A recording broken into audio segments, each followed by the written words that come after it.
What's up, what it do, cyber world? It is your girl, the one and only Ash Brown, and this is the Ash Brown Uncensored Show. On this program, I talk a little bit about everything. It may be Ash Brown related, it may be pop culture related. You just never know what I'm going to talk about. All right, so today I want to talk about something that I guess I really don't think about until someone brings it up or until someone asks me about it. My first year off at college, y'all. So I've got a goddaughter that is, oh my goodness, she is headed off to college this fall. And she had all kind of questions for me as far as my first year. Well, I'll say this. My first year away from home was incredible. I loved it. I loved it. I loved it. I hated it. It was a lot of just strain. It was a lot of character building. I obviously love my second institution. Shout out to Columbus State University in Columbus, Georgia. I will represent as a Cougar all day, every day. Yes, we're Cougars in Columbus. But anyways, so she was asking me about my first year, and she didn't realize that I had switched schools.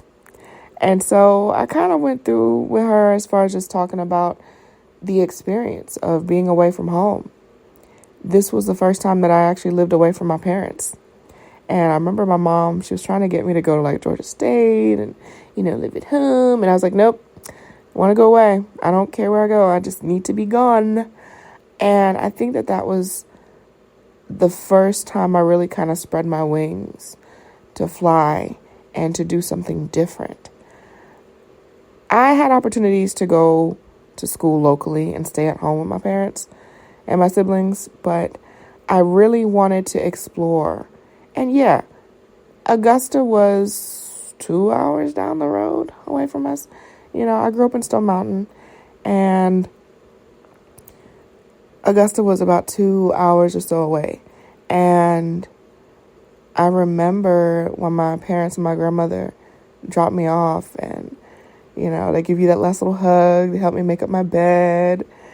And then they left, and it was just like, I was just alone in this room. Like, reality started to hit. But at the same token, it was like, it was a sense of independence that I never really knew. And it was scary. But at the same token, I could feel like it was a different scary that I was going to be able to deal with.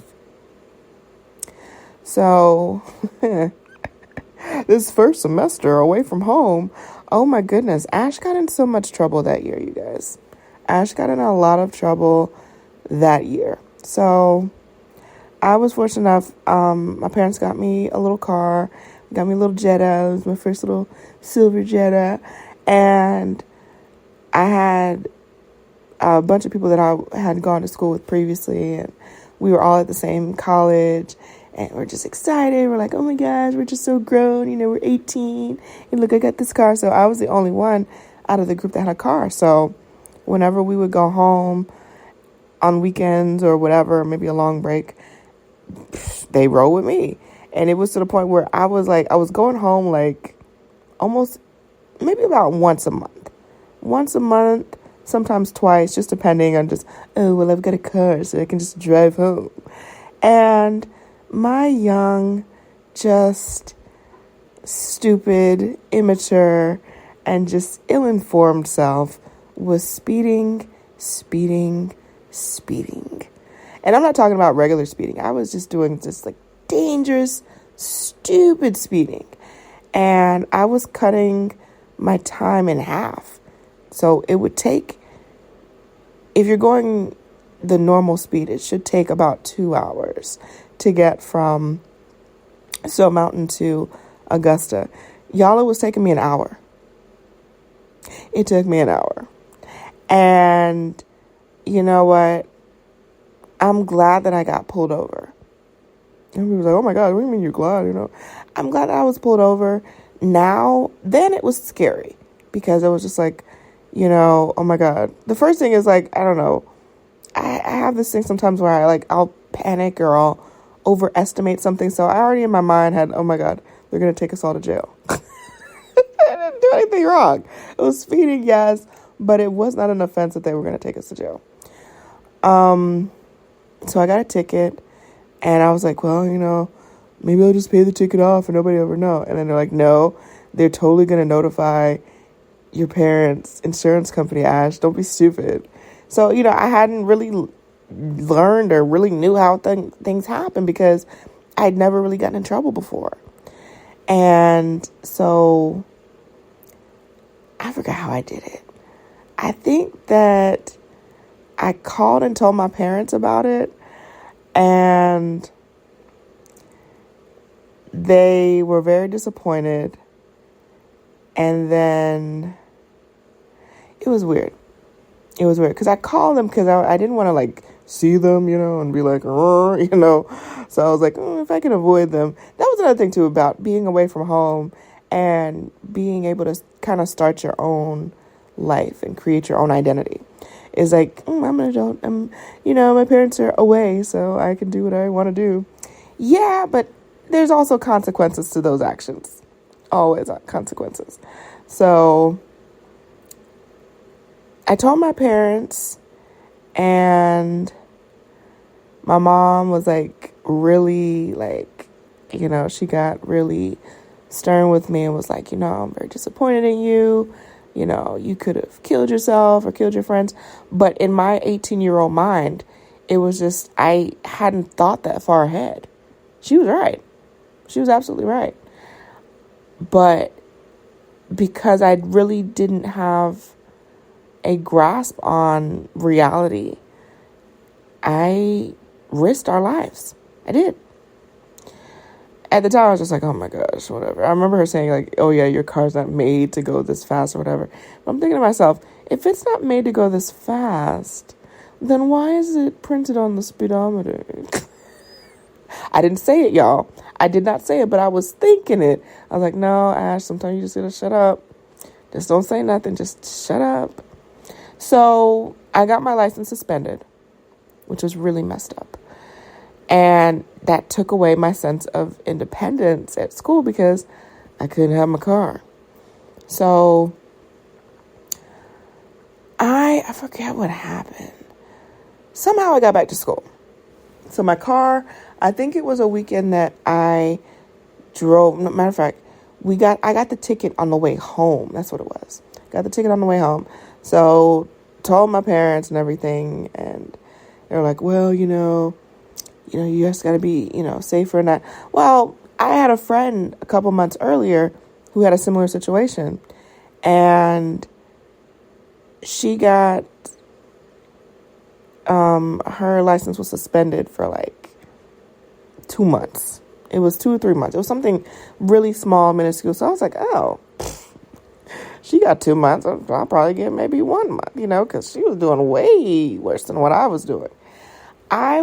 They clocked me in at about 25 over the speed limit. And I'm not going to lie to y'all. I'll tell all the truth. I was doing way more than that. It was astronomically just ridiculous. It was reckless. That's really what it was. It was really reckless. So thank God that Taliaferro County, police officer pulled us over. Because who knows what could have happened. Who knows? So, got my license suspended for a year. A year. That was so harsh. I was so disappointed that it was taken away like that. The college that I was attending in Augusta, they were not who they appeared to be. All of the perks and all the greatness and all the wonderful stuff that they said was going to happen didn't happen. Our rooms were atrocious. The bathrooms were disgusting.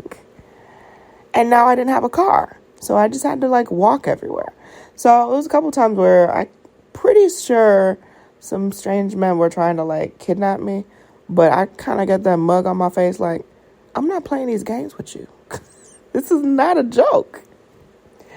So that happened. I think I failed my first class. Or I didn't necessarily fail, but I think it was a D-ish. So So it really kind of screwed with my average and made it a little difficult for me to transfer. I did transfer there. I got my 30 credit hours. I did transfer, but it was a little bit of a struggle. It was a little bit of a struggle. But that whole year, as crazy and as disastrous as it was the building block of me becoming an adult. And as terrible as the time that I had, you know what? I wouldn't want it any other way. I wouldn't have wanted it any other way. So to all the young people out there, or all the people with young people, your kiddies and your nieces and nephews and all that stuff, encourage them to go away to school. Encourage them if they have the opportunity to do so. I think that it is an amazing, an astonishing way to start building on your future and start to figure out who you are, what you want your story to be. I think it's very important to have a sense of self. So that year was definitely character building for me. There was a lot of crazy stuff that happened that year. Tons of crazy stuff. I got dumped. Oh, yeah. It was a terrible year. But it also helped to build the beast, which is Ash Brown today. All right? I wouldn't be me without that stuff. So, as much as it sucked, as terrible and as difficult of a year that was, I'm glad that it happened. I am. And even though my mom and my grandma, they didn't want me to leave and go off and do all these things, I felt the need to do it. It was in me. I wouldn't have felt fulfilled as a person had I not gone. So that's what I told my wonderful little god baby, who is like taller than me now. I'm like, how are you still growing? I don't understand. You're 17. You're about to be 18. How are you still like growing and you're towering over me? I feel like such a shrimp, y'all. This is ridiculous. But that's my little tidbit. I hope that you guys have a great, fantabulous, wonderful week. If you're not already following your girl at One Love Ash all across social media, go ahead and follow me. The number 1, LOVEASH. And I'm going to holler at y'all later. Have a great one. Deuces.